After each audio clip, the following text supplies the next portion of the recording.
2020 से चीन भारतीयों को कैलाश मानसरोवर की यात्रा करने नहीं दे रहा है। जब भारत सरकार से इस विषय में पूछा गया तो जवाब दिया गया कि 2013 और 14 में हमारे बीच ऑलरेडी एक समझौता हो रखा है, लेकिन चीन ने वो समझौता तोड़ते हुए भारतीयों को यहां जाने से रोक दिया है। कैलाश मानसरोवर चीनी कब्जे वाले तिब्बत में है। ये तिब्बत में स्थित कैलाश मानसरोवर भारतीयों के लिए अत्यंत पूजनीय है। कैलाश मानसरोवर पहुंचने के लिए जो रास्ते हैं, उन रास्तों में कैलाश मानसरोवर के लिए भारत से एक रास्ता उत्तराखंड में लिपुलेख से होकर कैलाश मानसरोवर जाता है, दूसरा रास्ता नेपाल से होकर काठमांडू से होकर जाता है और तीसरा रास्ता सिक्किम से होकर जाता है नाथुला पास से होकर। कि क्या जवाहरलाल नेहरू ने कैलाश मानसरोवर की जमीन चीन को सौंपी थी? जो फ्लाइट्स पर 2020 से आफ्टर कोविड बैन लगा हुआ था कि भारत और चीन के बीच की डायरेक्ट फ्लाइट रोक दी गई थी पैंडेमिक के दौर में, अब वो वापस से शुरू हो पाएंगी। इस बात की चर्चा चीन के विदेश मंत्री के साथ भारत के विदेश मंत्री ने की है। नए अपडेट्स में भारत और चीन के बीच डायरेक्ट फ्लाइट सेवा का, जो कि 2020 से बंद है, उसका पुनः शुरू हुआ जाना शामिल है। और वहीं दूसरी ओर भारत से कैलाश यात्रा पर जाने के लिए चीन के साथ बातचीत की गई है। अब ये दोनों बातें क्या मायने रखती हैं? क्या कैलाश यात्रा को लेकर विवाद है? क्या है वो तर्क जिसमें यह कहा जाता है कि भारत का था कैलाश पर्वत? सारी बातें आज के सेशन में जिक्र करेंगे।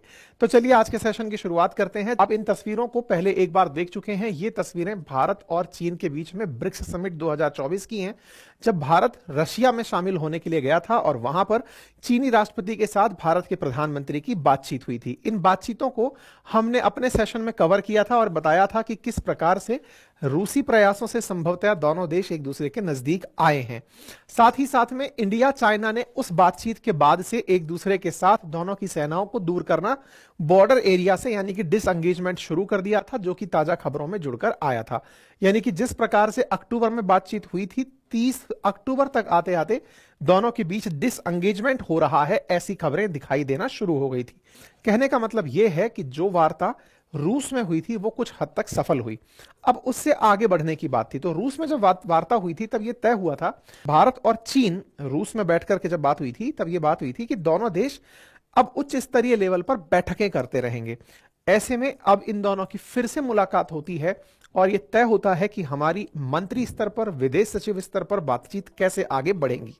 ये सेशन के अंदर हम ये आपको जानकारी इसलिए दे रहे हैं क्योंकि अल्टीमेटली दोनों देश अपने स्तर पर कुछ हद तक इन गतिविधियों के लिए तैयार हुए हैं कि भारत और चीन कैसे एक दूसरे के साथ रिश्तों को बेहतर बनाते हुए बॉर्डर टेंशंस को दूर करें। जयशंकर साहब और वांग वी के बीच में हुई कैलाश मानसरोवर की डिस्कशन इस बात को दर्शाती है, क्योंकि लंबे समय से कैलाश मानसरोवर की यात्रा चीन की तरफ से बंद की हुई है। मिनिस्ट्री ऑफ एक्सटर्नल अफेयर ने जो बातचीत अपनी जारी की, उस बातचीत में यह बात मेंशन की गई थी। क्या मेंशन की गई थी? हमारे तमाम प्रयासों के बीच में कैलाश मानसरोवर यात्रा की pilgrimage, data sharing on trans border rivers and direct flight between India and China and media exchange, इनको लेकर भी बातचीत हुई है। मीडिया एक्सचेंज को लेकर के भी मैं बता दूं, दोनों देशों के बीच में कुछ पाबंदियां हैं कि इतने ही मीडिया कर्मी आपके यहां रह सकते हैं और हमारे यहां पर आपके इतने मीडिया कर्मी रह सकते हैं। कुछ इस तरह की दोनों देशों के बीच में बातचीत है, ठीक है। तो इस तरह से बातचीत में कैलाश मानसरोवर की यात्रा की बातचीत सबसे प्रमुख बातचीत मीडिया में इस समय चल रही है। कैलाश मानसरोवर के बारे में मैं आपको बताऊं, कैलाश मानसरोवर चीनी कब्जे वाले तिब्बत में है। यह तिब्बत में स्थित कैलाश मानसरोवर भारतीयों के लिए अत्यंत पूजनीय है। मान्यताओं के अनुसार ऋग्वेद में मेंशन्ड है कैलाश मानसरोवर की जानकारी। कैलाश मानसरोवर पर भगवान शिव और पार्वती के स्थान के रूप में उसकी पूजा की जाती है। भगवान शिव और पार्वती कैलाश पर्वत पर रहते हैं, यह धार्मिक मान्यता है। इसलिए बहुत सारे हिंदू मतावलंबी यहां पर जाकर इस जगह की परिक्रमा करना चाहते हैं। ठीक इसी तरह जैन कम्युनिटी यहां पर ऋषभ देव के लिए इस जगह की पूजा करती है, मान्यता रखती है। उनका मानना है कि ऋषभ देव को यहीं से मोक्ष की प्राप्ति हुई थी। बौद्धिज्म में तिब्बत पर्वत को, ये जो कैलाश मानसरोवर है, इसे मान्यता है कि यह पृथ्वी की धुरी है, पृथ्वी का केंद्र है। तो इस प्रकार से तीनों धार्मिक मान्यताओं में इस जगह का खासा महत्व है। ऐसे में भारत से ट्रांस बाउंड्री इस जगह जाने के लिए चाइना में जाना होता है, क्योंकि तिब्बत चाइना के कब्जे में है। तो ऐसे में भारत से चाइना जाने के लिए बॉर्डर क्रॉस करना होता है और कैलाश मानसरोवर पहुंचना होता है। कैलाश मानसरोवर पहुंचने के लिए जो रास्ते हैं, उन रास्तों में कैलाश मानसरोवर के लिए भारत से एक रास्ता उत्तराखंड में लिपुलेख से होकर कैलाश मानसरोवर जाता है, दूसरा रास्ता नेपाल से होकर काठमांडू से होकर जाता है, और तीसरा रास्ता सिक्किम से होकर जाता है नाथुला पास से होकर। कैलाश मानसरोवर जिसकी ऊंचाई 21,000 फीट है, यह जगह कैलाश लिपुलेख से अगर जाया जाए तो 65 किलोमीटर दूर ही पड़ती है। वहीं दूसरी ओर सिक्किम से अगर जाया जाए तो आपको हिमालय के पीछे पीछे यूं चलते हुए यहां पहुंचना होता है। यह 802 किलोमीटर पड़ता है। और भारतीयों के लिए अगर यहां से कैलाश मानसरोवर जाने का जो तीसरा रास्ता है जो काठमांडू होकर के है, वो 500 किलोमीटर होकर जाता है। तो देखिए, एक रास्ता तो कुछ इस प्रकार से नाथुला से होकर के हिमालय के पीछे से निकलता है, दूसरा रास्ता यहां काठमांडू से होकर निकलता है यानी कि वाया नेपाल होकर के चाइना के अंदर जहां बॉर्डर टच हो रहा है, और तीसरा रास्ता लिपुलेख से सीधा कैलाश मानसरोवर का है। ये सारे रास्ते इधर से होकर के जाते हैं। ठीक है, इन रास्तों तक पहुंचने के लिए दुर्गम हिमालय पर्वत को क्रॉस करके जाना होता है और यहीं से इनकी कनेक्टिविटी बनती है। तो जो उत्तराखंड वाला रास्ता है लिपुलेख से, वैसे वहां पर सीधे पहुंचने के 6 दिन लगते हैं। इसके लिए उत्तराखंड के धारचूला से यात्रा शुरू होती है, मंगती नाला तक 35 किलोमीटर तक गाड़ियों से जाते हैं, और उसके बाद जिप्ती गाला तक 8 किलोमीटर पैदल जाते हैं। रात में रुककर दूसरे दिन 27 किलोमीटर चलकर बोधी, और तीसरे दिन 17 किलोमीटर चलकर गुंजी पहुंचते हैं। यहां 2 रातें रुकते हैं, मेडिकल जांचें यहां पर की जाती हैं, और फिर 5वें दिन 18 किलोमीटर चल के नबीडांग पहुंचते हैं। 6ठे दिन 9 किलोमीटर चलकर लिपुलेख होते हुए चीन में प्रवेश करते हैं। असल में ये 6 किलोमीटर तक तो पहुंचने का रास्ता 6 दिन का, यात्रा में लगभग 20 से 25 दिन का समय लगता है। ऐसे ही नेपाल वाला जो रास्ता है और ऐसे ही सिक्किम वाला जो रास्ता है, इन सब में अपने अपने समय लगते हैं। उत्तराखंड वाले में पूरा आना जाना जो है वो 24 दिन में काउंट किया जाता है, जिसमें दिल्ली में पहले बेस कैंप पर ट्रेनिंग दी जाती है। मतलब दिल्ली में ट्रेनिंग दी जाती है कि ठंड में कैसे रहोगे, क्योंकि वहां पर ठंड बहुत है। ऐसे ही सिक्किम के नाथुला दर्रे से होकर 21 किलोमीटर में जाया जाता है। यात्रा में लगभग 2 से 2.5 लाख रुपए का खर्च बताया जाता है। जरूरी सारे डॉक्यूमेंट्स आवश्यक होते हैं, क्योंकि चीन एक दूसरा देश है, इसलिए आपको चीनी परमिशन एज ए वीजा, साथ में आपका अपना पहचान दैट इज पासपोर्ट होना जरूरी होता है। इन यात्राओं में हिंदू मान्यताओं का बहुत महत्व है, इसीलिए हिंदू यहां पर बड़ी संख्या में जाना चाहते हैं। ऋग्वेद के अंदर कैलाश पर्वत का जिक्र है। कुछ इस प्रकार से एक श्लोक में लिखा गया है, जिसमें मंडल 10 सूक्त 121 में कैलाश पर्वत का जिक्र किया गया है। 2020 से चीन भारतीयों को कैलाश मानसरोवर की यात्रा करने नहीं दे रहा है। जब भारत सरकार से इस विषय में पूछा गया तो जवाब दिया गया कि 2013 और 14 में हमारे बीच ऑलरेडी एक समझौता हो रखा है, लेकिन चीन ने वो समझौता तोड़ते हुए भारतीयों को यहां जाने से रोक दिया है। तो टेक्निकली भारत और चीन के जब संबंध खराब होने शुरू हुए गलवान इंसिडेंट के बाद से, तब से चीन ने भारतीयों को यहां जाने से रोक लगा दी। ऐसे में भारत और चीन के बीच क्या पहले इन जगहों पर जाने के लिए कुछ समझौते थे? तो वर्ष 2013 और 14 में दोनों देशों के बीच समझौते हो रखे थे। ये 2024 की खबर है जो आरटीआई में जानकारी निकल कर आई थी।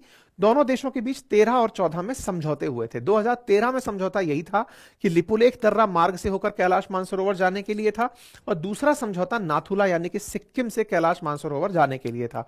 दोनों जगहों से लगभग भाषा एक जैसी थी, और इन जगहों के एग्रीमेंट हमने यात्रा के लिए किए हुए थे, लेकिन बिगड़ते हालातों के बीच, संबंधों के बीच इन्होंने कैलाश मानसरोवर की यात्रा रोक दी थी। यहां पर 2013 की ये न्यूज कटिंग आप देख रहे हैं, जिसमें दोनों के बीच में इस तरह के हस्ताक्षर हुए थे। अब बात निकलती है कि यहां से आगे के रास्ते में नेपाल का क्या महत्व है। असल में जो रास्ते मैंने आपको बताए, एक तो उत्तराखंड से होकर है, जो बिल्कुल उत्तराखंड के सामने ही समझ लो कैलाश है, लेकिन दूसरे जो अन्य रास्ते हैं उनमें नेपाल के काठमांडू से होकर, और तीसरा जो है वो सिक्किम से होकर के। तो नेपाल के काठमांडू से होकर के जो यात्रा की जाती है, लोगों ने जब भारत के साथ रिश्ते चाइना के खराब हुए तो सोचा कि नेपाल होकर के इधर चला जाए। तो ऐसे में लगभग 50,000 यात्रियों ने नेपाल से वाया नेपाल से चाइना जाने की परमिशन मांगी, लेकिन चाइना ने साफ मना कर दिया।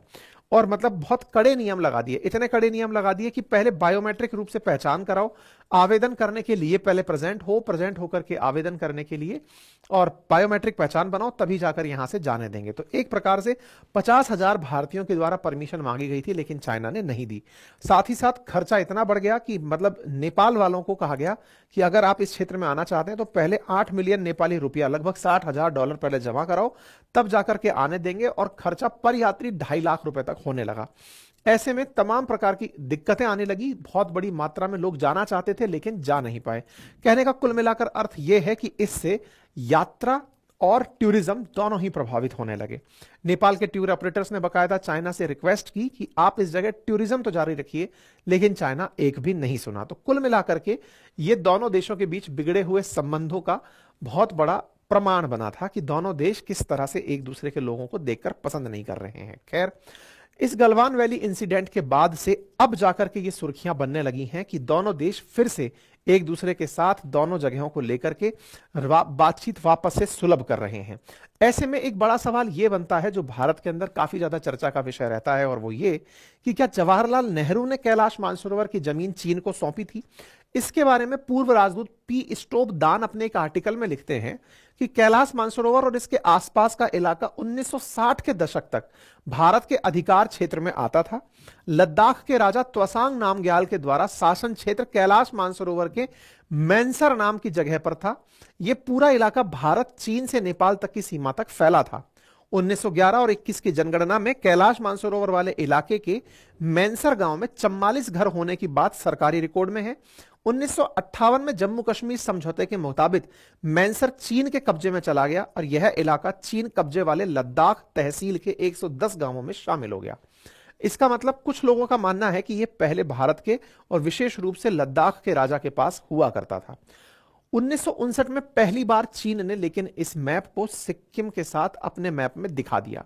वहीं दूसरी और स्टोपदान की जो ये बात है, उसके साथ साथ दूसरी बात कही जाती है एक मिथक और सत्य के नाम से, जिसके लेखक पीयूष बबेले हैं। वो लिखते हैं कि कैलाश मानसरोवर का यह इलाका भारत नहीं बल्कि तिब्बत का हिस्सा हुआ करता था, और जब चीन ने तिब्बत पर कब्जा किया तो उसके बाद से वो तिब्बत का ही हो गया और वहां पर बैठे हुए जो दलाई लामा थे वो भारत चले आए। कहने का मतलब तिब्बत के साथ साथ कैलाश चला गया चाइना के पास।